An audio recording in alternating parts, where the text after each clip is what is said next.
Les gens n'ont pas compris pourquoi ça ne va pas entre l'Algérie et le Maroc. Le problème de l'Algérie et du Maroc, c'est simplement un problème de leadership régional. Il est très important que j'ai une situation administrative légale pour réclamer les 100 millions d'euros que la justice française m'a saisis. Et tant que je n'aurai pas récupéré ces 100 millions d'euros, je serai obligé de renouveler mon récépissé de titre de séjour. Le Premier ministre britannique et moi-même donnions mandat à nos chefs d'état-major des armées pour qu'une équipe franco-britannique puisse être déléguée dans les prochains jours en Ukraine. You've allowed yourself to be in a very bad position, and he happens to be right about From the very beginning of the war. You're not in a good position. You don't have the cards right now. With us, you start having cards. Right now, you don't have to play cards.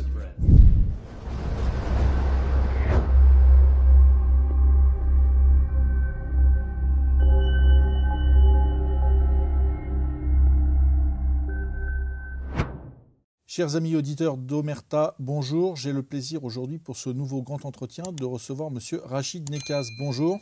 Bonjour Monsieur Charles Danjou et merci pour votre invitation et merci à Omerta. Merci d'être venu une nouvelle fois. Vous êtes homme d'affaires, vous êtes homme politique algérien aussi. Et avant de démarrer cet entretien, eh bien, je vais vous demander de commenter la couverture de notre nouveau magazine, puisque vous savez, chers auditeurs, notre nouveau magazine vient de sortir. Il est disponible partout en kiosque et il est consacré à ce tandem Trump-Poutine qui, dans son viseur, eh bien, a un certain nombre de pays de l'Union européenne, la gouvernance de l'Union européenne à Bruxelles, celle de Mme von der Leyen, mais aussi le président Macron, qui régulièrement s'attire les foudres et de Trump et de Poutine. Et donc je voudrais vous faire commenter cette couverture avec une petite question peut-être plus algérienne, dirons-nous. Quelle est la perception de ces deux présidents, de ces deux figures de la politique internationale en Algérie ? Alors, je crois que c'est une bonne chose que le président américain Donald Trump et le président russe Vladimir Poutine s'entendent pour la paix. Car à partir du moment où ces deux grands chefs d'État qui représentent les deux premières puissances mondiales ne s'entendaient pas, on a bien vu des foyers de guerre un peu partout dans le monde. Et là, fort heureusement, depuis l'élection du président américain, ça s'est calmé à Gaza, même s'il continue d'y avoir des bombardements. Et c'est en train de se calmer en Ukraine, même s'il continue d'y avoir des escarmouches. Les Algériens considèrent que c'est Donald Trump et Vladimir Poutine qui peuvent changer la donne dans le monde entier. Et pour ce qui concerne le peuple algérien, ils sont très attachés à la question de Gaza, de la Palestine, et ils aimeraient enfin qu'il y ait un État palestinien. On a vu qu'il y avait une promesse du président Macron pour qu'il y ait une reconnaissance de l'État palestinien au mois de juin à l'ONU. Ils souhaiteraient que le président américain et le président russe, ensemble, fassent une déclaration commune pour qu'enfin il y ait un État palestinien et la fin de la guerre à Gaza. Ça vous paraît crédible d'ailleurs cet État palestinien ? Parce que y a un ministre israélien qui vient de déclarer, là je crois que c'était hier, que la conquête de Gaza était effective en fait, que les Israéliens jamais ne rendraient la bande de Gaza aux Palestiniens. Comment vous voyez est-ce que le désir de Trump et de Poutine de créer un État palestinien et peut-être d'Emmanuel Macron ne se heurte pas à la réalité sur le terrain qui est l'occupation militaire israélienne et qui peut faire changer, qui peut sortir les Israéliens de la bande de Gaza s'ils ont décidé d'y rester ? Je pense que si on sépare Gaza, qui est sous gestion du Hamas, je pense que les Américains et les Russes pourraient faire une déclaration commune pour reconnaître un État palestinien avec l'aide de la France qui fait partie du Conseil de sécurité des Nations Unies au même titre que l'Angleterre et la Chine. Dès lors qu'on mettra Gaza dans la balance, je pense qu'il n'y aura pas d'État palestinien. Donc il est bon, à mon sens, de faire un peu ce qu'on a fait en Europe, en tout cas ce que les Européens ont fait en Europe avec l'Allemagne. En 1949, il y a eu deux États allemands, la République fédérale d'Allemagne et la République démocratique d'Allemagne. Et en 1990, il y a eu la réunification de ces États. Je pense qu'il faut qu'on reconnaisse un État palestinien uniquement avec la partie Cisjordanie. Et dans un deuxième temps, lorsque le président de l'autorité palestinienne aura en gestion le territoire de Gaza, comme ce fut le cas après les accords d'Oslo en 1993, là je pense qu'à ce moment-là, personne ne s'opposera à la création d'un État palestinien. Et évidemment, dans cette ambiguïté actuelle, Tel Aviv profite de la situation pour essayer de faire du va-t-en-guerre. Mais à partir du moment où, depuis le 7 octobre, Tel Aviv n'a pas réussi à contrôler Gaza, je pense qu'il n'y a aucune chance qu'il contrôle Gaza. Il suffit simplement de se souvenir de ce qu'a fait Ariel Sharon à l'époque, qui était un vrai faucon de la politique israélienne. Il avait décidé en 2008 de se retirer de façon unilatérale de Gaza. Donc je pense que le ministre israélien fait simplement du show-off par rapport à son opinion publique, dans la mesure où en ce moment son Premier ministre Netanyahou est très très mal vu et n'a plus autant les bonnes grâces du président américain Donald Trump. Alors vous connaissez bien la France, vous avez d'ailleurs renoncé à votre nationalité française pour entrer dans l'arène politique algérienne. Mais vous avez été condamné en appel à 12 mois ferme aménageable sous bracelet électronique et une interdiction de gestion pendant 5 ans. Est-ce que vous pourriez, pour nos auditeurs qui certainement ne connaissent pas cette affaire, rappeler un peu la genèse de vos problèmes judiciaires en France et comment vous interprétez cette peine en appel ? Je vous remercie de me poser la question, car aucun journaliste français ni aucun journaliste algérien n'a souhaité parler de cette condamnation qui est d'une totale injustice. Alors, mes problèmes ont commencé à partir de 2010, lorsque j'ai créé avec mon épouse un fonds d'1 million d'euros pour payer toutes les amendes des femmes qui portent le niqab en Europe et aussi payer les amendes des femmes qui refusaient de porter le voile en Iran ou au Soudan. Et à partir de ce moment-là, j'ai eu le droit à 4 contrôles fiscaux internationaux. À partir de 2013, j'avais déclaré ma candidature aux élections présidentielles algériennes. Apparemment, ça n'a pas plu à certaines officines françaises, dont le général Denis Favier, qui était, entre 2013 et 2016, le patron de la gendarmerie nationale française. Et qu'a fait le général Denis Favier, qui aujourd'hui est mis en examen par le doyen des juges d'instruction de la Cour d'appel de Paris, qui s'appelle M. Cyril Pacaud. Donc, en 2013, le général Denis Favier a fait envoyer des convocations signé par la gendarmerie nationale à 15 locataires d'un immeuble que je gérais à Choisy-le-Roi dans la banlieue parisienne, dans le Val-de-Marne. Et dans ces convocations, qu'est-ce qu'il y avait décrit ? Il était écrit que si ces locataires ne répondaient pas aux convocations, ils étaient passibles de poursuites judiciaires ou militaires. Donc je répète le mot. Poursuite judiciaire ou militaire. Un peu, c'est l'équivalent de ce qu'a fait le maréchal Pétain au moment du régime vigiste ou ce qu'aurait pu faire le régime nazi. Ces convocations sont d'une gravité extrême. Et à partir de ce moment-là, j'ai commencé à avoir une première condamnation en 2014, ensuite en 2021, au moment où j'étais emprisonné en Algérie. Je ne sais pas si vous imaginez, j'étais emprisonné, placé en résidence surveillée et très malade. Et qu'a fait la justice française ? Elle n'a pas eu d'autre idée que de me condamner par défaut à 18 mois de prison ferme, à me saisir tous les appartements que j'ai possédés avec mon épouse en France et à délivrer un mandat d'arrêt international. Qu'est-ce qui vous était reproché sur le fond ? C'est cette opération de paiement d'amende pour les femmes qui refusaient d'enlever le niqab ou c'était... Alors, il y avait 2 motivations. La première motivation, c'est qu'ils voulaient que j'arrête de payer les amendes des femmes qui portent le niqab en Europe. Deuxième motivation, ils voulaient que j'arrête d'organiser des manifestations contre Total, la multinationale Total, car la multinationale Total a exercé des pressions colossales sur l'Algérie, notamment à l'ère de l'ancien président M. Bouteflika, pour obtenir le renouvellement de contrats de gaz et de pétrole, notamment sur le site gazier de TFT et sur le site pétrolier de Hassi Balkine. Sur ces 2 gisements, Total bénéficie de 25 années de gaz gratuit et de pétrole gratuit. Donc ça, c'est les motivations politiques non officielles. Mais sur le plan judiciaire, la justice française me reproche 3 choses. Première chose, de ne pas avoir déclaré mes impôts en 2011-2012, c'est-à-dire il y a 14 ans.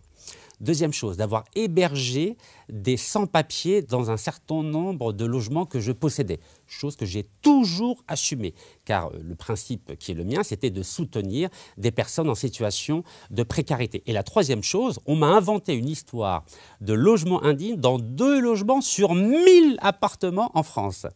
Et on a fait un patchwork de ces 3 éléments totalement disparates pour me faire condamner la première fois par défaut à 18 mois de prison le 9 décembre 2021. Une deuxième fois, c'était lorsque je me suis rendu volontairement à la justice française, c'était le 5 octobre 2023, 2 jours avant l'attaque du Hamas. Donc j'ai filmé ma reddition à l'aéroport d'Orly. À ce moment-là, j'avais été incarcéré pendant 75 jours.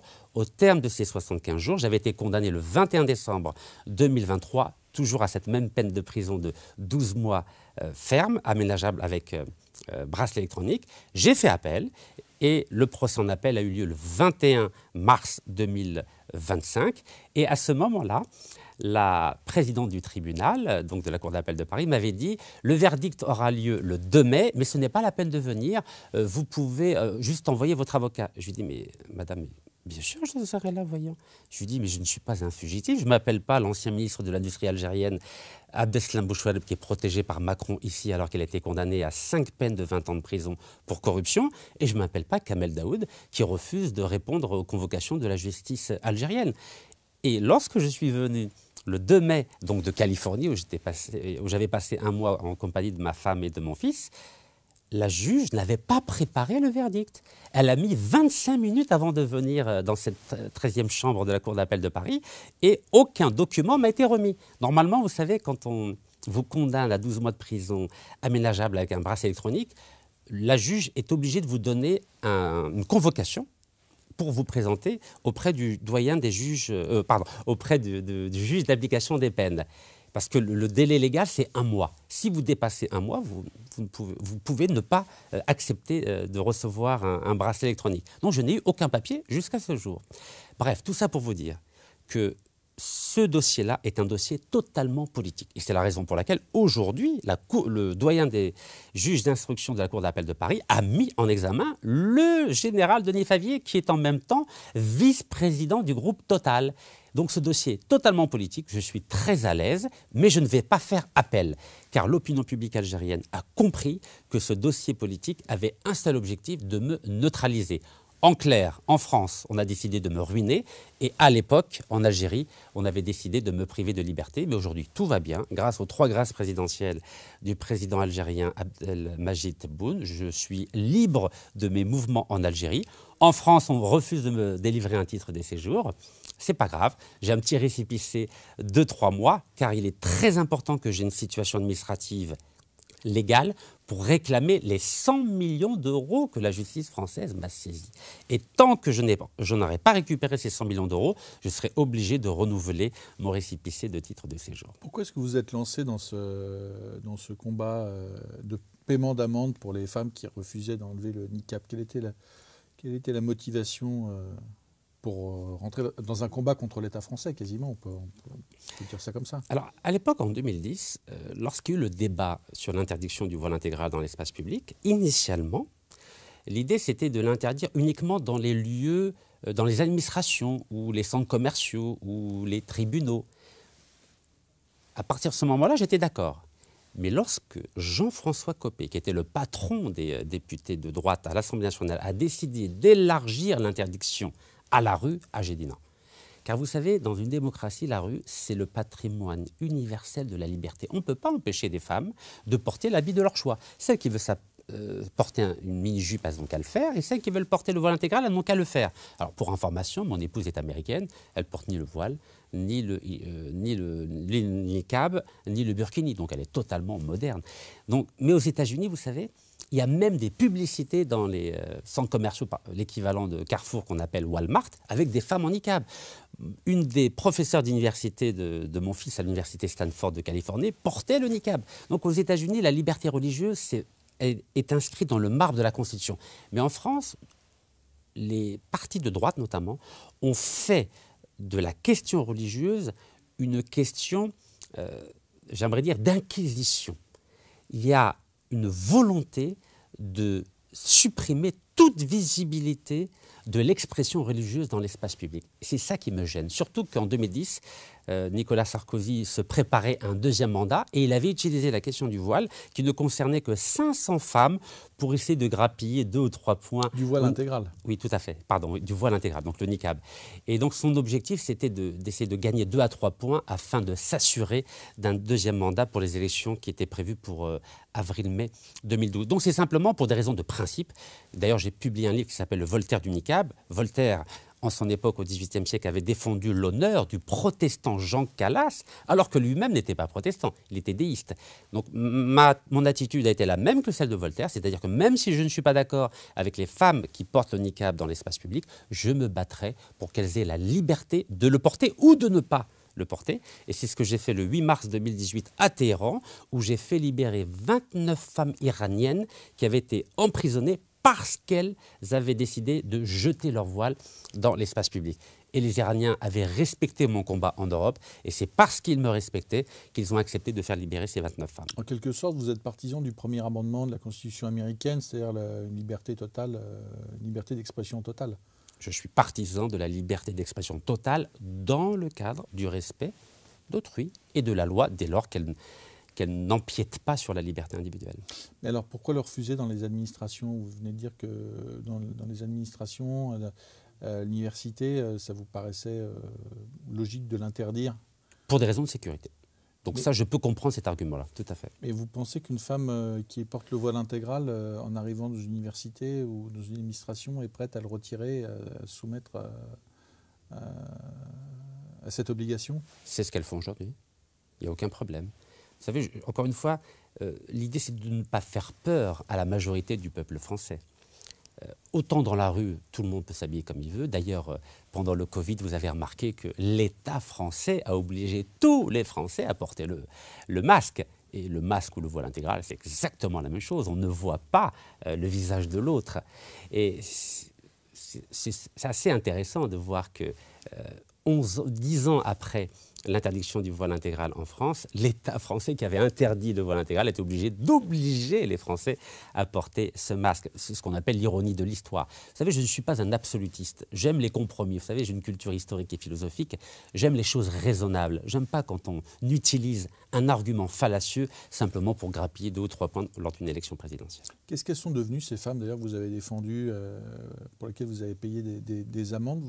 Vous avez gardé contact avec elles? Qu'est-ce qu'elles deviennent? Oui, elles continuent à m'écrire d'ailleurs. Alors, depuis que la justice française a décidé de me ruiner totalement, je ne peux plus payer les amendes, de facto. Donc, je leur explique gentiment que je n'ai plus les moyens financiers de payer leurs amendes. Mais il faut savoir que 66% des femmes qui portent le niqab sont des Françaises converties à l'islam. C'est ça qui est assez intéressant. C'est que l'État français, ou plutôt la République française, a décidé d'interdire à des Françaises de souche de porter l'habit de leur choix. Alors, il faut savoir que depuis que Macron est là, il a mis la pédale douce. Il a demandé aux policiers français de ne pas trop verbaliser. Donc, si vous allez à Marseille ou dans la banlieue parisienne ou lyonnaise ou lilloise, vous verrez que dans la rue, il y a des femmes qui portent le niqab et personne ne les embête. On a l'impression qu'en Algérie, au Maghreb, il y a une religiosité qui est vécue de manière plus sereine. Il n'y a pas ces problèmes, alors que ces pays luttent contre le terrorisme islamique. Il y a moins de problèmes de voile intégral, etc. C'est quelque chose, peut-être vous venez de le dire d'ailleurs, qui est en rapport avec une radicalisation qui est en rapport avec des conversions récentes. Comment vous l'expliquez qu'au Maghreb, il y ait moins de problématiques liées au voile intégral? Alors, il faut savoir que les pays du Maghreb sont quasi-totalité des pays musulmans. Donc le fait de porter pour les femmes le voile, le niqab ou pour les hommes le camis, c'est tout à fait normal. Il n'y a pas de complications, il n'y a pas d'attentats terroristes, il n'y a pas de bombes à l'occasion desquelles des femmes en niqab auraient été soupçonnées d'avoir porté ces bombes-là. Donc c'est tout à fait normal. Le problème de la France est différent, c'est que la laïcité est un concept terroriste. C'est-à-dire que c'est un concept qui terrorise les musulmans aujourd'hui. Je vous rappelle que c'est au nom de la laïcité que l'Église catholique a été bannie par la République française après 1789. C'est au nom de la laïcité que le roi de France, Louis XVI, qui était de droit divin selon l'Église catholique, a été guillotiné au même titre que la reine de France. Donc, je sais que ça ne me plaît pas trop quand je dis ça, notamment à l'opinion publique française. Je vous rappelle que c'est aussi au nom de la laïcité que la République française a commis un génocide en Vendée avec les Chouans. D'ailleurs, les ancêtres du ministre de l'Intérieur actuel ont été massacrés. 200 000 Français catholiques, royalistes, ont été génocidés par la République française. Donc je crois que la laïcité version française est un concept philosophique totalitaire. Alors ce n'est pas du tout le cas en Belgique. D'ailleurs en Belgique on ne parle pas de laïcité, on parle de neutralité de l'État par rapport aux religions. Et j'ai l'impression que la République française a du mal à se remettre de 1000 ans de présence étatique catholique dans ce pays. Et ce n'est pas pour rien que les églises françaises sont totalement désertées, car la République, au lieu de défendre la liberté religieuse, bien au contraire, son objectif est d'invisibiliser toute expression religieuse dans l'espace public.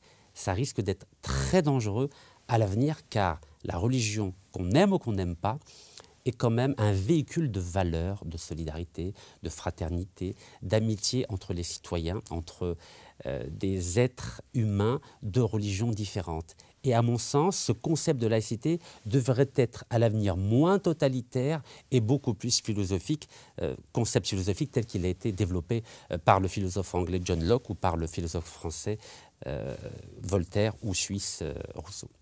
Est-ce qu'il n'y a pas non plus c'est paradoxal parce que beaucoup de pratiquants, notamment beaucoup de musulmans, sont contre le wokisme. Emmanuel Macron, son gouvernement sont assimilés souvent, à raison d'ailleurs, en grande partie à ce mouvement woke, notamment sur la question de la promotion des droits LGBT, etc., ce qui est fondamentalement rejeté par l'ensemble des croyants, mais en particulier par les musulmans. Et d'un autre côté, on voit un soutien de toute une partie de cette population pour la France insoumise, qui, je dirais, dans son programme de valeurs sociétales, est aussi 100% woke. Est-ce qu'il n'y a pas une contradiction là ce qu'on ne pardonne pas à Macron ou à l'État français, vous venez de décrire, qui a évolué du laïcisme au wokisme en fait, on le pardonne en partie à Jean-Luc Mélenchon et à la France insoumise. Vous savez, les musulmans, en tout cas de France, ne sont pas considérés comme des spécialistes de la politique ou n'ont pas une conscience politique très aiguisée. Les musulmans de France sont traumatisés par ce qui se passe à Gaza. Et à partir du moment où le parti de Jean-Luc Mélenchon, que ce soit la France insoumise ou le Front populaire de façon large, ont décidé de prendre la défense des victimes civiles de Gaza, ils ne regardent pas le reste du programme. C'est un soutien affectif, un soutien émotionnel et un soutien de reconnaissance à l'égard du courage de Jean-Luc Mélenchon. En tout cas, à leurs yeux, c'est du courage. Même si Jean-Luc Mélenchon a fait une erreur en ne considérant pas l'attaque du 7 octobre comme une attaque terroriste. Moi, en tant qu'Algérien, en tant que musulman, je considère que l'attaque du 7 octobre est une attaque terroriste qui a été perpétrée par un mouvement de résistance qui s'appelle le Hamas. C'est-à-dire, je fais la distinction. Oui, le Hamas a toujours été un mouvement de résistance, mais le 7 octobre, il a commis un acte terroriste. Et Jean-Luc Mélenchon, qui ne connaît pas un peu la sémantique moyen-orientale, aurait dû faire ce distinguo. Je crois qu'il a été très mal conseillé. Il lui a fallu 15 mois pour reconnaître que le 7 octobre était une attaque terroriste. Ça, c'est un peu dommage. Un peu dommage pour un grand homme politique comme Jean-Luc Mélenchon d'être tombé dans le piège sémantique du 7 octobre, car il était très bien parti pour être le candidat naturel du Front populaire pour 2027. Quand on s'est rencontrés, vous m'avez dit que vous étiez favorable à la remigration. Positive. positive. Alors, est-ce que vous pourriez expliquer ce que c'est dans votre esprit? Quel est ce concept et comment vous percevez cette problématique? À partir de 2015, j'avais fait une interview sur RT France en disant que nous assistions au début de la fin de la présence musulmane en France et en Europe. À l'époque, on m'a dit « Mais Rachid, tu exagères ». Je lui ai dit « Non, je n'exagère pas, pardon ». Vous savez, en tant qu'historien, j'ai vu ce qui s'est passé en Espagne après la Reconquista qui est arrivé 781 années après de présence musulmane en Espagne. Il y a eu 300 000 juifs qui ont été expulsés en 1492. Il y a eu 400 000 musulmans arabes et berbères qui ont été expulsés en 1609. Vous savez, l'histoire, c'est un phénomène de flux et de reflux migratoire. Et j'ai l'impression qu'aujourd'hui, et c'est la même impression que j'avais en 2015, qu'il y a un phénomène de saturation en France et en Europe de façon large quant à la présence des musulmans dans le territoire européen. Et c'est la raison pour laquelle je considère, et je l'ai écrit dans le livre qui est paru en 2022, qu'il faut mettre en place un processus de remigration positive à la fois des Africains du Nord et des Noirs africains dans leur continent d'origine. Les Français et les Européens ne veulent plus de cette présence musulmane, que ce soit des Arabes, des Berbères ou des Noirs. Et je pense que pour éviter ce qui s'est passé en Espagne en 1492 et en 1609, je pense qu'il faut favoriser les départs volontaires de ces Africains, au sens large du terme, dans leur continent d'origine, pour justement qu'ils contribuent non seulement à la consolidation de l'état de droit et de la démocratie en Afrique, mais aussi au progrès économique en Afrique. Je vous donne juste un chiffre. Est-ce que vous savez que chaque année, la moitié des élites africaines quittent le continent pour l'Europe ou l'Amérique du Nord? 50% des nouveaux médecins en Algérie quittent l'Algérie, 65% des informaticiens et des ingénieurs. Où vont-ils? Ils vont en Europe, Canada, États-Unis. Ce n'est pas comme ça qu'on va développer l'Afrique. Donc si cette idée de retour volontaire ne fonctionne pas, je pense qu'il faudrait que la France, avec l'ensemble des États européens, coordonne une dynamique de remigration positive vers l'Afrique du Nord et l'Afrique noire sur une période de 10 à 20 ans, de façon à ce que, par exemple, les 5 millions d'Algériens retournent en Algérie et que peu ou prou 7,5 millions de Noirs qui se trouvent aujourd'hui sur le territoire français retournent en Afrique ou aux Antilles pour développer le continent africain ou pour développer les Antilles. Et je pense que ce New Deal sera avantageux et pour l'Afrique pour se développer et devenir plus démocratique, et pour l'Europe de façon à ce qu'elle ne cède pas aux tentations de l'extrême droite qui, on l'a vu, dont le programme est axé essentiellement sur la question de l'immigration et de l'islam. Et vous verrez que s'il y a moins de pression migratoire en France, les partis, on va dire, classiques de gauche et de droite et du centre vont retrouver leur lettre de noblesse et ainsi le climat d'apaisement sera beaucoup plus prégnant et présent dans la société française et européenne. Pour parler de l'Algérie, il y a un mouvement de retour déjà de beaucoup d'Algériens qui ne supportent pas le wokisme, l'insécurité, qui veulent retrouver la terre de leurs ancêtres, etc. Ça a déjà commencé, ce mouvement de retour volontaire, ou c'est réservé à des gens qui prennent leur retraite et qui préfèrent vivre leur retraite en Algérie, par exemple? Alors, il y a une différence entre ce qui se passe en Algérie et au Maroc. En Algérie, il y a quelques centaines d'Algériens qui sont retournés en Algérie, mais leur profil est plutôt un profil de privilégié. C'est essentiellement des entrepreneurs, des rentiers ou des commerçants qui n'ont pas besoin de postuler pour un boulot en Algérie. Au Maroc, c'est différent. Au Maroc, il y a un retour, c'est plutôt quelques milliers dans le cas du Maroc, où des ingénieurs, des architectes, des informaticiens retournent au Maroc pour travailler en tant que salariés, en plus de ceux qui retournent pour créer leur boîte, leur business, leur resto, leur magasin ou leur petite PME.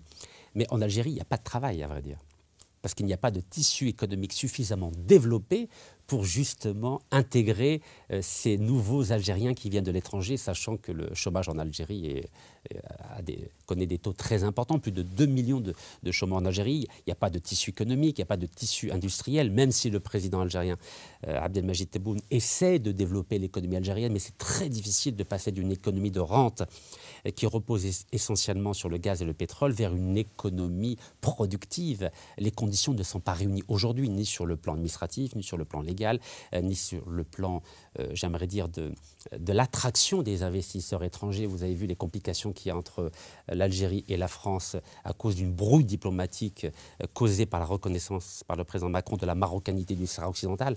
Bref, il y a encore une instabilité administrative, politique en Algérie qui empêche une remigration soutenue, organisée et importante. Mais c'est des obstacles techniques, mais est-ce que cette volonté, elle existe selon vous de retour Est-ce qu'il y a une volonté, malgré ces obstacles techniques, qui empêchent les gens peut-être de organiser une activité économique sur place, etc. Est-ce que cette volonté existe? En 2022, lorsque j'ai parlé de remigration positive, personne n'en parlait. Personne ne voulait retourner en Algérie. Mais depuis que la situation s'est considérablement dégradée en France, surtout l'image des musulmans, l'image des Algériens. Regardez ce qui s'est passé avec l'assassinat horrible de Aboub Kal Sissé dans la mosquée du Grand Combe près d'Alès. Et quand on voit qu'il n'y a pas de soutien de l'opinion publique française, les musulmans se disent mais demain c'est peut-être moi qui vais être massacré avec 57 coups de couteau dans une mosquée. Donc aujourd'hui les musulmans ne se sentent pas protégés. Il y a quelque chose qui est intéressant en France, c'est quand on fait des belles choses, quand on est d'origine étrangère, on ne dit jamais qu'on est d'origine étrangère. Par exemple Zidane, quand il gagne la Coupe du Monde en 98, on dit le français Zidane. Mais quand un français d'origine étrangère perd, là tout d'un coup on le ramène à ses origines. Donc là, Dieu merci, c'est pas un musulman, c'est un chrétien français qui a massacré dans une mosquée avec 57 coups de couteau un fidèle musulman qui ne représentait aucun danger. Alors ensuite, vous avez vu ce qui s'est passé. On a dit qu'il n'avait pas de papier. Mais attendez, donc maintenant alors, quand on tue quelqu'un, il faut faire la différence entre est-ce qu'il a des papiers ou pas de papiers. C'est un peu dommage quand même d'en arriver à ce stade-là. En tout cas, le résultat de cette islamophobie galopante en France fait que de plus en plus d'Algériens, de Marocains, de Tunisiens, de Maliens, de Sénégalais, de Turcs veulent retourner dans leur pays d'origine. J'appelle de mes voeux cette remigration positive.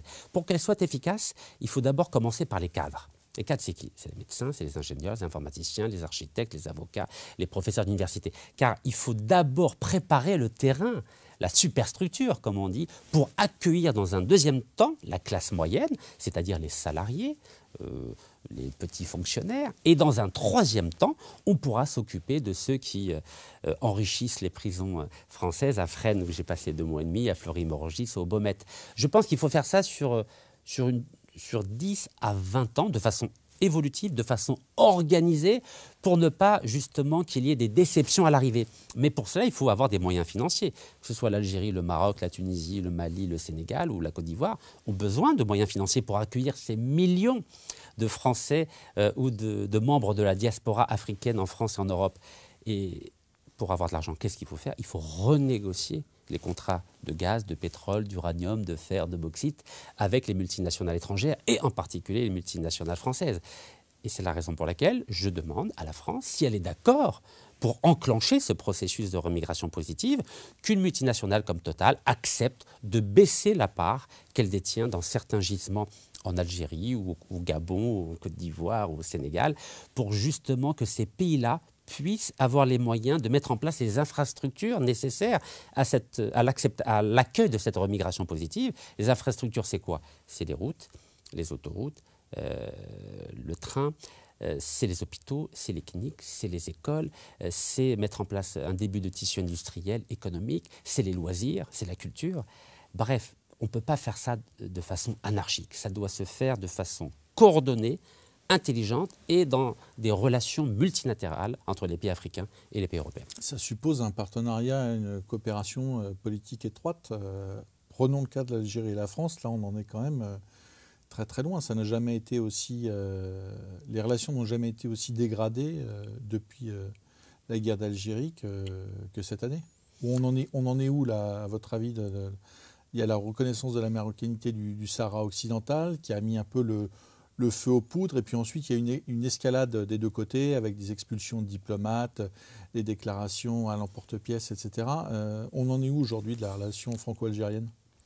Alors, comme vous l'avez précisé, ce qui a mis de l'huile sur le feu, c'est la reconnaissance absolument inconsciente du président français de la marocanité du Sahara occidental. C'était le 30 juillet 2024 qui a abouti au rappel de l'ambassadeur d'Algérie à Paris, donc vers Alger, et là récemment le rappel de l'ambassadeur de France d'Alger vers Paris. Mais j'aimerais dire que c'est circonstanciel, c'est conjoncturel, ça ne va pas durer. Vous savez que les relations entre l'Algérie et la France sont des relations incestueuses, c'est des relations même capricieuses, c'est un peu comme la météo, un jour il fait beau, un autre jour il va pleuvoir, mais dans les faits.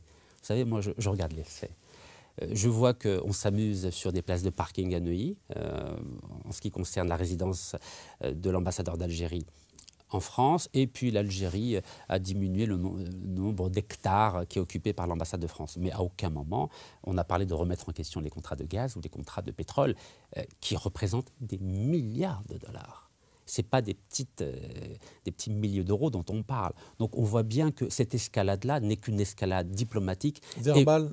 Oui. Lié aux opinions publiques ou... Oui. Il y a un problème plus profond? Non, il n'y a rien de profond. Vous savez, il y a eu 132 ans de guerre et de massacre du colonialisme français. Entre 1830 et 1962, c'est 5,5 millions d'Algériens qui ont été massacrés ou bien par les militaires, ou bien à cause de la famine, des déplacements de population, des maladies.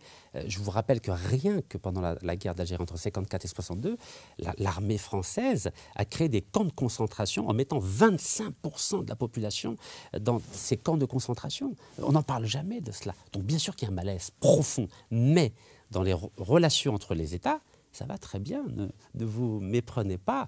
Je vous rappelle qu'en août 2022, il y a eu 15 ministres français qui étaient en Algérie avec le président Macron. Il y a eu 15 accords qui ont été signés entre l'Algérie et la France. Non, je pense que le problème fondamental qu'il y a entre la France et l'Algérie, c'est la question du Sahara occidental. La France est membre permanent du Conseil de sécurité.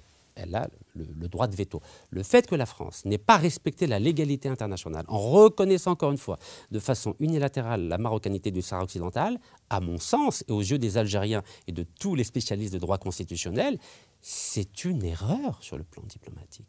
Au lieu d'apaiser la situation, la France, plutôt le président Macron, n'a fait qu'aggraver les choses. À vrai dire, là, il a joué un peu le Machiavel, avec sa stratégie du diviser pour mieux régner. Car l'État français, en l'occurrence le président Macron, n'a aucun intérêt à ce que le Maroc s'entende avec l'Algérie pour être les gendarmes de l'Afrique, les gendarmes du Sahel, pour être un pôle de puissance en Afrique du Nord. Pourquoi l'Europe aurait le droit de s'unir avec 29 pays? Pourquoi les États-Unis auraient le droit de s'unir avec 50 pays? Et pourquoi l'Afrique du Nord et l'Afrique en général n'auraient pas le droit de s'unir? Je pense que la France a peur que demain, il y ait ce qu'on appelle les États-Unis d'Afrique. Car s'il y avait demain les États-Unis d'Afrique, il n'y aurait plus de francs CFA, il n'y aurait plus les multinationales françaises qui contrôlaient la plupart des ressources minières ou énergétiques du sous-sol africain. Et l'objectif non dit, inavoué du président français, c'est de faire en sorte qu'il n'y ait jamais la paix, jamais d'entente, ni en Afrique du Nord, ni en Afrique noire, ni en Afrique en général. Vous comprenez l'arrestation de Boualem Sansal et les menaces d'arrestation sur Kamel Daoud, par exemple, sur les opposants au régime algérien, où ça vous paraît disproportionné? Alors, il n'y a pas de régime algérien, il y a un gouvernement algérien avec un président élu. On peut être d'accord ou pas d'accord sur, on va dire, la dimension démocratique de ce pays. En tout cas, quand on constate les choses, on a un président qui est élu, qui est reconnu et reçu par les présidents qui souhaitent le recevoir.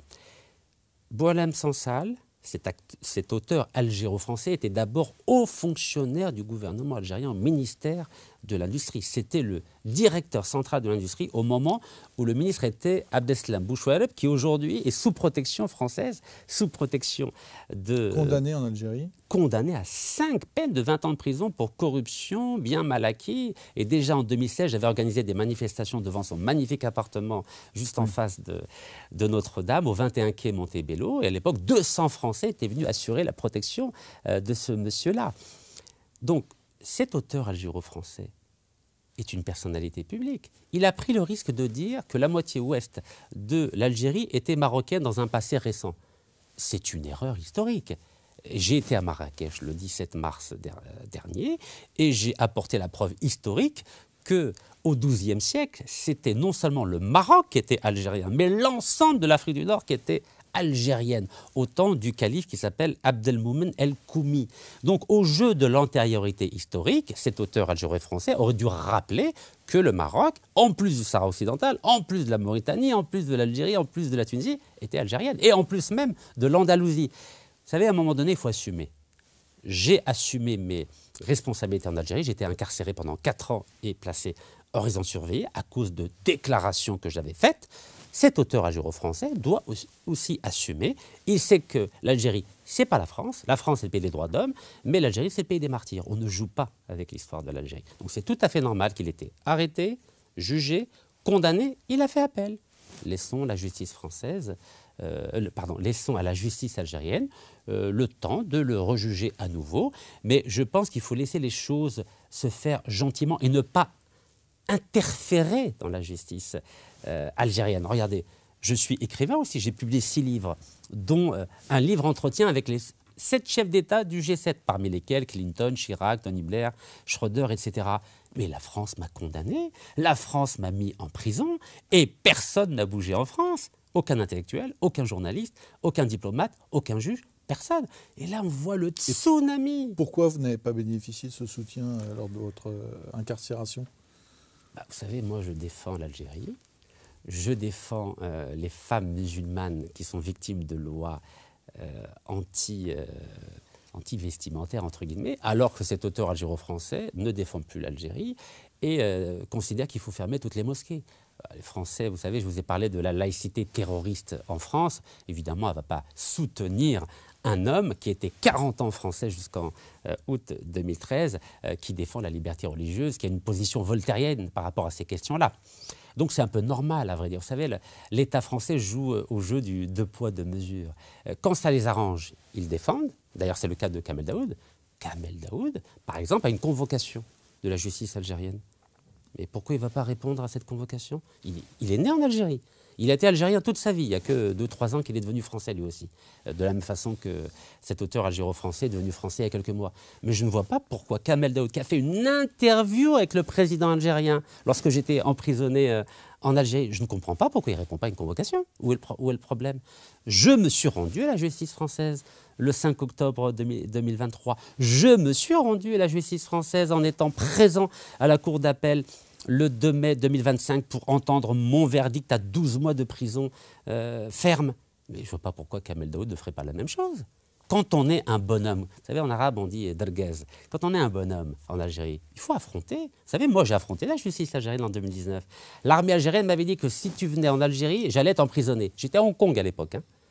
Je me suis rendu le 4 décembre 2019 et j'ai porté plainte contre le chef de l'armée algérienne qui s'appelait Gaïd Salah, qui est mort 19 jours plus tard avec mon avocat, maître Chora Abdelkader. Vous savez, quand on est un personnage public, on a des responsabilités beaucoup plus importantes que quand on est un simple citoyen. Le simple citoyen a le droit d'avoir peur, mais l'écrivain ou l'homme politique ou le journaliste a l'interdiction absolue d'avoir peur. Il faut qu'il assume, car il a une opinion publique qui le regarde. Et quand je vois qu'un ancien ministre, Abdeslam Bouchouareb, et un écrivain algérien, qui tous deux sont nés en Algérie, tous deux ont porté ce passeport algérien que je vais montrer, et qui aujourd'hui se cachent dans la France qui a massacré 5,5 millions d'Algériens, je m'interroge sur leur qualité d'homme et d'intellectuel. On va parler un peu de la géopolitique de l'Algérie. On a parlé du problème du Sahara occidental. Il y a aujourd'hui un problème qui agite beaucoup les relations entre l'Algérie et son étranger proche, c'est la relation avec le Mali. Est-ce que vous pourriez nous expliquer à nos auditeurs quel est le problème aujourd'hui, quelle est la source de ces tensions grandissantes entre ces 2 États ? D'abord, je tiens à remercier le peuple malien et l'État malien d'avoir aidé et l'Algérie et le Maroc à retrouver le chemin de la paix en 1963 lorsqu'il y a eu la guerre des sables entre l'Algérie et le Maroc. Il faut savoir que pendant des années, il y a eu 1000 soldats maliens et éthiopiens qui sécurisaient la très longue frontière entre l'Algérie et le Maroc. Et à l'époque, le président du Mali, c'était Modibo Keïta, jusqu'en 1968.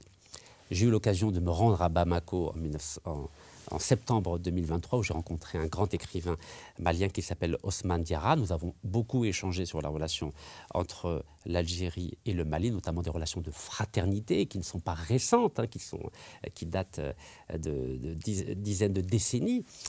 Aujourd'hui, il y a eu une évolution, j'aimerais dire négative, des relations entre l'Algérie et le Mali, et principalement depuis que les troupes Wagner sont dans le Sahel. Mali, Niger, Burkina Faso, Tchad.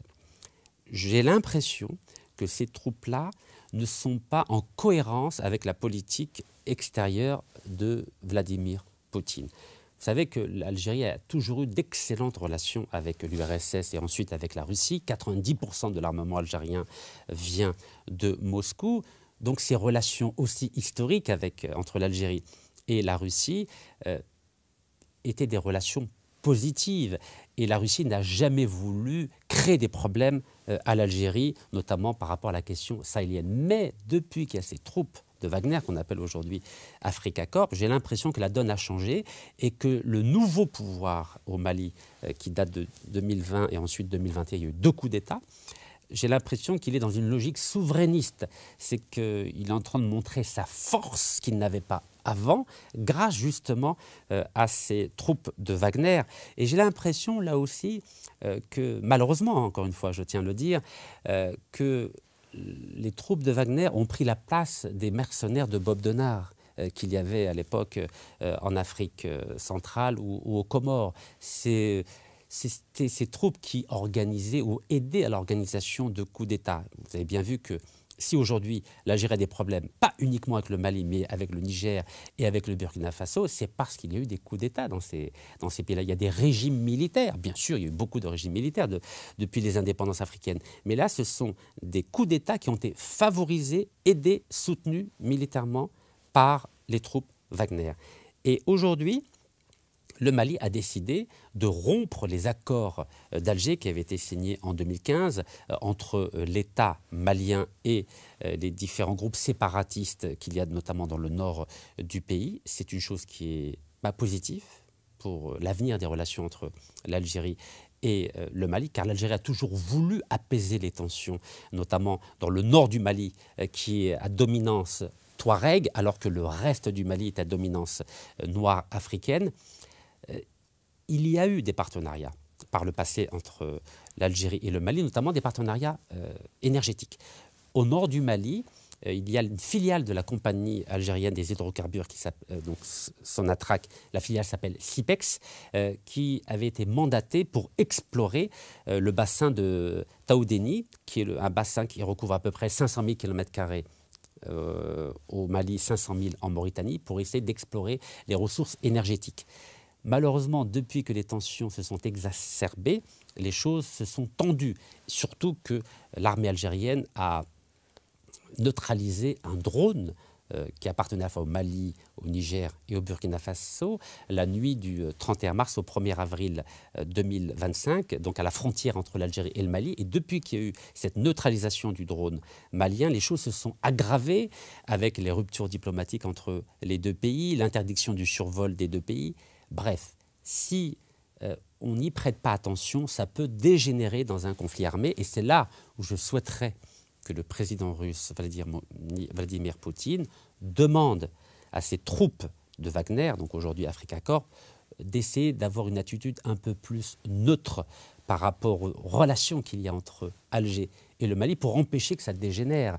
Car non seulement aujourd'hui nous avons des problèmes entre l'Algérie et le Mali, mais en solidarité, le Niger et le Burkina Faso ont décidé aussi de rompre les relations avec Alger, alors que les choses allaient bien entre l'Algérie. Est-ce qu'il y a un risque de déstabilisation du sud algérien ? Vous savez, à partir du moment où l'Algérie est un pays à identité plurielle, il y a à la fois des Arabes, des Kabyles, des Chaouis, des Mzabi, des Touaregs dans le sud. Nous avons vu récemment un reportage dans la télévision israélienne où les médias israéliens essaient d'instrumentaliser la question touareg dans le sud du pays. Si maintenant les Russes avec Wagner essaient aussi de créer des motifs de conflit dans le sud algérien, évidemment que ça peut déborder. Et les Algériens, que ce soit l'État algérien ou le peuple algérien, ne cautionneront jamais une entreprise de déstabilisation dans le pays. Nous avons une armée extrêmement forte et si nous sentons, si l'État algérien et si le peuple algérien sent qu'il y a une volonté de déstabilisation dans le Sud, je crois que celles et ceux qui veulent semer la zizanie dans le sud du pays risquent d'être très étonnés, car aujourd'hui le peuple algérien soutient à 100% l'État algérien et l'armée algérienne quant à ce qui pourrait advenir dans le sud de l'Algérie ou à la frontière avec le Niger ou avec le Mali. Donc je pense que ceux qui font ce calcul-là se trompent sur la cohésion nationale algérienne. Vous savez, l'Algérie a toujours essayé de développer des belles relations, que ce soit avec le Niger, où nous avons offert récemment une centrale nucléaire de 40 une centrale électrique de 40 mégawatts. Nous avons décidé de mettre en place une raffinerie au Niger. Pareil avec le Burkina Faso. L'Algérie s'est engagée à soutenir l'entreprise d'électricité burkinabé pour exporter de l'électricité, car l'Algérie a en surplus 13 000 mégawatts d'électricité, parce qu'elle a une production de 24 000 mégawatts alors qu'elle n'en consomme que 11 000. Vous savez que l'Algérie, comme le Maroc, la Tunisie et l'Égypte, ont 100% de taux d'électrification du pays, alors que le Mali, c'est autour de 55%, le Niger, ce n'est que 19%, et le Burkina Faso, c'est que 19%. Donc l'Algérie peut aider à mettre fin à cette fracture énergétique, que ce soit au Niger, au Mali, au Burkina Faso. Et ces incidents récents ne sont pas de nature à apaiser la situation. Et encore une fois, l'origine du problème, c'est la présence des troupes Wagner. Car quand il n'y avait pas de troupes Wagner, les relations entre l'Algérie et ses voisins sahéliens étaient très bonnes. Donc là aussi, je renouvelle mon appel au président russe. Il faudrait qu'il demande à ses troupes de Wagner de calmer le jeu au Sahel, car ce n'est pas du tout le moment de créer des conflits, surtout qu'on a déjà des problèmes avec la Libye où il y a 2 gouvernements, on a des problèmes avec le Maroc sur la question du Sahara occidental. Je pense qu'il est temps aujourd'hui d'apaiser les choses et j'ai l'impression, peut-être que je me trompe, qu'il y a peut-être une volonté de la Russie d'empêcher la mise en place de ce gazoduc transsahérien. Ce gazoduc transsahérien partirait du Nigeria, passerait par le Niger, ensuite l'Algérie, et ensuite exporterait le gaz du Nigeria jusqu'en Europe, dans la mesure où l'Europe a décidé de mettre fin à toute importation de gaz à partir de 2027. Donc j'ai l'impression que la Russie veut empêcher la mise en place de ce gazoduc pour asphyxier quelque part l'Europe en gaz à l'horizon 2027. Est-ce que la Russie est devenue un peu, depuis le départ des Français, qui s'est amorcé avant l'arrivée des Russes d'ailleurs dans cette partie, est-ce que la Russie a remplacé un peu la France comme le juge de paix, l'arbitre dans cette région quand même complexe? Alors aux yeux de l'Algérie, la Russie n'est pas arbitre. Elle est plutôt à l'origine des conflits. Car depuis... C'est récent ça. Oui, c'est tout récent. C'est tout récent. Vous savez que la Russie avait toujours une très bonne image aux yeux des opinions publiques à la fois africaines, nord-africaines, moyen-orientales. Mais depuis que la Russie a abandonné d'abord, en 2003, Saddam Hussein, ensuite en 2011, elle a abandonné Kadhafi, ensuite en 2025, elle a abandonné Assad, alors qu'il y avait des relations extrêmement, j'aimerais dire, étroites entre la Russie et ces pays. Aujourd'hui, en Algérie, on commence à s'interroger sur la fiabilité de l'alliance qu'il y a à entretenir avec la Russie. Car on voit bien qu'aujourd'hui, la Russie a privilégié ses intérêts en Ukraine, et on voit bien avec cette couverture d'Omerta, on voit que le président Poutine s'est entendu avec le président Trump pour régler la question ukrainienne, mais on a l'impression que cette alliance s'est faite au détriment de la Syrie qui a été abandonnée. Aujourd'hui, on voit bien qu'il y a un terroriste à la tête de la... Bachar el-Assad est à Moscou. Il n'a pas été exécuté ils n'ont pas laissé exécuter comme Kadhafi ou Saddam Hussein. Bachar el-Assad est simplement un citoyen. Là, on parle de 25 millions de Syriens qui ont été abandonnés par la Russie, alors qu'il y avait une base militaire russe à Tartous, donc en Méditerranée. Il y avait à l'époque du père de Bachar el-Assad, Hafez al-Assad, un partenariat, une relation d'amitié, des contrats de 20 ans qui avaient été signés pour dire que la Russie n'abandonnerait jamais la Syrie. Quand on voit qu'en une semaine, la Russie a abandonné la Syrie, en tout cas le président syrien, on a des questions à se poser sur la fiabilité de l'engagement russe, car la Russie, en tout cas à l'époque de l'Union soviétique, nous avait habitués à beaucoup plus de fiabilité. Et j'ai l'impression qu'aujourd'hui, pour le président russe Vladimir Poutine, ce qui compte, d'abord et avant tout, c'est de garantir la présence russe en Crimée et dans les régions est de l'Ukraine avant de garantir une alliance avec des pays d'Afrique du Nord, moyen-orientaux ou d'Afrique tout court. Et j'ai l'impression que ces pays du Sahel, que ce soit le Mali, le Niger et le Burkina Faso, risquent d'être extrêmement déçus dans les prochains mois ou dans les prochaines années, car si le président russe, M. Poutine, voit qu'il n'a plus d'intérêt ou d'autres intérêts en Afrique sahélienne, je pense qu'il abandonnera ces 3 régimes militaires. Malgré tout, est-ce que la médiation russe entre l'Algérie et ces 3 pays n'est pas le meilleur moyen finalement de régler les problèmes et de s'entendre? Parce que quand même, ce sont des pays complexes. Est-ce que le dialogue bilatéral finalement n'est pas, est pas plus dangereux, pas plus compliqué qu'une médiation russe qui peut prendre du temps d'ailleurs? Les choses peuvent ne pas se régler en 48 heures, mais est-ce que la médiation russe n'est pas finalement le moindre mal? Vous savez, la proposition que vous venez de faire, c'est un peu comme si aujourd'hui le président Macron proposait d'être médiateur entre l'Algérie et le Maroc, alors que c'est lui qui a allumé le feu sur la question du Sahara occidental. Aujourd'hui, le problème, c'est la Russie au Sahel. Donc la Russie, par définition, ne peut pas être médiatrice. Moi, j'opterais plutôt pour la médiation de l'Afrique du Sud. L'Afrique du Sud a de bonnes relations avec les pays sahéliens et l'Algérie. Elle serait plus à même de remplir ce rôle de médiateur entre l'Algérie et ces 3 États de l'Alliance du Sahel. Encore une fois, depuis l'affaire de Bachar el-Assad et de la crise qu'il y a entre l'Algérie et les pays du Sahel, la Russie a perdu beaucoup d'influence. Beaucoup d'influence. Et aujourd'hui, en Algérie, on remet la bobine en arrière et on dit la Russie a quand même abandonné Saddam en 2003, abandonné Kadhafi en 2011. Même l'armée algérienne s'interroge aujourd'hui. Ce n'est pas pour rien que le 21 janvier 2025, l'armée algérienne a signé un mémorandum avec les représentants militaires américains donc en Afrique pour envisager éventuellement à l'avenir l'achat de matériel américain, matériel militaire américain. L'Algérie s'interroge sur ce partenariat avec la Russie. Ceci étant, les Américains ont abandonné l'Afghanistan aux talibans, ils ont aussi abandonné un certain nombre de pays. Est-ce que la fiabilité, ou on pourrait parler aussi des Français, puisque Mali, Burkina Faso, Niger aussi, les Français avaient des bases, auraient pu défendre leurs intérêts, auraient pu défendre leurs alliés locaux.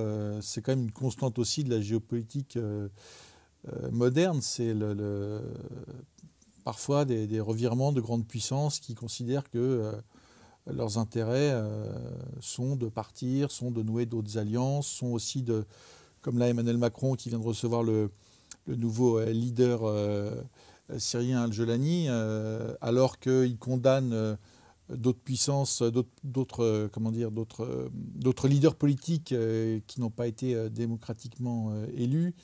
Finalement, c'est de la réelle politique tout ça. Je suis d'accord avec vous, c'est de la réelle politique. L'Algérie n'attend pas une protection des États-Unis, mais elle sait aujourd'hui que compter exclusivement sur la Russie, ce serait une erreur. Donc elle est en train de diversifier ses partenariats militaires, ses partenariats diplomatiques, car on ne sait pas si demain, s'il y avait une résolution, par exemple, aux Nations Unies sur la question du Sahara occidental, il n'est pas du tout garanti que la Russie ou la Chine votent contre une résolution qui reconnaîtrait la marocanité du Sahara occidental. C'est la raison pour laquelle j'ai proposé depuis 11 ans d'ailleurs, une proposition d'une double souveraineté de l'Algérie et du Maroc sur le Sahara occidental pour essayer de calmer les tensions entre l'Algérie et le Maroc. Je vous donne juste un exemple. Regardez, les gens n'ont pas compris pourquoi ça ne va pas entre l'Algérie et le Maroc. Le problème de l'Algérie et du Maroc, c'est simplement un problème de leadership régional. Le Maroc a offert, il y a quelques années, d'ailleurs a inauguré une centrale électrique au Niger, qui fait à peu près 22,5 mégawatts. L'Algérie a emboîté le pas en offrant une centrale électrique de 40 mégawatts. On voit bien que c'est simplement un problème de leadership qui est entre les deux pays. Et à un moment donné, il y en a un qui doit triompher, ou bien l'Algérie, ou bien le Maroc, car ces deux pays sont incapables de s'entendre. Et malheureusement, ce problème de leadership fait que aujourd'hui, les alliances ont complètement éclaté. C'est vrai qu'il y a un partenariat historique entre le Maroc et les États-Unis, mais aujourd'hui, il y a un nouvel acteur, c'est Tel Aviv, qui a complètement brouillé les pistes diplomatiques en Afrique du Nord et au Sahel. Et je crois que ce jeu de chaises musicales diplomatiques en Afrique du Nord et au Sahel risque d'être très dangereux et pourrait déboucher sur un conflit armé. Ce n'est absolument pas à négliger. Et au-delà des pays concernés, je pense qu'il y a un continent qui sera très fortement affaibli, c'est l'Europe. Car s'il y a un conflit en Afrique du Nord ou au Sahel, il y aura des problèmes d'approvisionnement en gaz. Et je crois que ce n'est pas pour déplaire aux Russes, qui savent qu'à partir de 2027, l'Europe ne veut plus acheter du gaz russe. Et je crois que les Russes jouent à la politique de la terre brûlée au Sahel. Et ils ne veulent surtout pas qu'il y ait la paix au Sahel, ni qu'il y ait des projets de gazoducs africains à destination de l'Europe. Le rééquilibrage, c'est intéressant, de l'Algérie vers les États-Unis en partie. On le constate aussi pour le Maroc, qui inversement a développé ses relations économiques, diplomatiques, culturelles avec la Russie. On comprend bien l'intérêt des deux États de trouver un point d'équilibre entre les deux grandes puissances militaires qui comptent évidemment en ce moment. Dans ce jeu d'équilibre, est-ce que l'Union européenne, est-ce que la France peuvent occuper une place, ou est-ce que finalement, que ce soit l'Algérie ou le Maroc que vous connaissez bien aussi, finalement considèrent que l'avenir, c'est entre ce point d'équilibre entre Washington et Moscou uniquement? Je pense qu'aujourd'hui, la France est disqualifiée, aussi bien en Afrique du Nord qu'en Afrique de l'Ouest. Alors que l'Allemagne, elle, garde une très bonne image, aussi bien en Afrique du Nord qu'en Afrique de l'Ouest. Mais pour cela, encore faudrait-il que l'Allemagne ait envie de s'impliquer davantage sur le continent africain. On a bien vu qu'en dehors de Tanger à l'époque de Guillaume II, au début du XXe siècle, et puis malheureusement l'épisode malheureux de Rommel en Libye et en Égypte avec la bataille d'Al-Alamein, les Allemands ont été un peu échaudés par leur aventure africaine. Mais je crois que l'Europe, oui, mais sans la France. Vous avez bien vu qu'aux yeux des opinions publiques d'Afrique de l'Ouest, la France est discréditée, notamment par rapport à la question du franc CFA. En Algérie... C'est la France ou c'est Macron qui est discrédité d'ailleurs? C'est la France, parce que la France-Afrique, ça fait longtemps. Chirac, c'était un cas à part. Sarkozy, le discours de Dakar, c'était catastrophique. Non, c'est la France. Et Macron en a rajouté une couche. Il a accéléré le processus de décomposition de l'image positive de la France en Afrique de l'Ouest. Mais Macron n'est pas si bête que ça. Macron reste intelligent. Aujourd'hui, la France est en retrait en Afrique de l'Ouest et en Afrique du Nord, mais la France utilise le Maroc comme un proxy pour jouer le même rôle que la France avec les pays d'Afrique de l'Ouest et avec les pays sahéliens. Il faut savoir que le Maroc bénéficie d'une très bonne image en Afrique de l'Ouest, notamment avec une présence économique importante, avec notamment une banque qui s'appelle la Banque Africa, qui est très bien implantée en Afrique de l'Ouest. C'est une filiale de la BMCE, la Banque marocaine du commerce extérieur. Là, nous avons vu que le roi du Maroc, Mohamed VI, a reçu 3 ministres des Affaires étrangères de pays qui sont fâchés avec l'Algérie, c'est-à-dire le Niger, le Mali et le Burkina Faso. Et ces pays-là ont tout d'un coup oublié que le Maroc est partenaire de la France. Donc, mais ils font semblant. Ils font semblant d'oublier, ils savent très bien que derrière le Maroc, il y a la main de Paris. Donc Macron utilise le roi Mohamed VI pour défendre ses intérêts, aussi bien dans la bande sahélienne que dans l'ensemble de l'Afrique de l'Ouest où la France est discréditée. Et ça marche très bien. C'est un peu, je crois que le président Macron a utilisé la même stratégie que l'Iran, en utilisant ses différents proxys. Le proxy yéménite, les houthistes, et le proxy du Hamas et le proxy du Hezbollah au Liban. C'est la même stratégie iranienne qui est en train d'utiliser le président Macron en Afrique en utilisant le Maroc pour jouer ces différents rôles, pour garder et préserver les intérêts de la France et des multinationales françaises, aussi bien en Afrique de l'Ouest que dans la bande sahélienne. Rachid Nekaz, merci pour cet entretien passionnant. J'espère à très bientôt sur cette chaîne YouTube pour développer encore les nombreux sujets de l'actualité algérienne, de l'actualité régionale ou française qui nous intéressent. Merci à vous, Monsieur Charles d'Anjou, et merci à Omerta pour cette deuxième interview. Très intéressante. Et je recommande ce livre, on mettra le lien en description de cette vidéo, alors qui est en anglais, mais est-ce qu'il existe en français? Oui, absolument. Millénarium, quel avenir pour l'humanité? Voilà, et qui est publié en français aux éditions? En français aux éditions Robert Laffont. Voilà, et n'oubliez pas, chers auditeurs, de vous abonner à cette chaîne YouTube pour ceux qui ne l'ont pas encore fait, de liker et de commenter cette vidéo. Je vous dis à très bientôt. Merci beaucoup.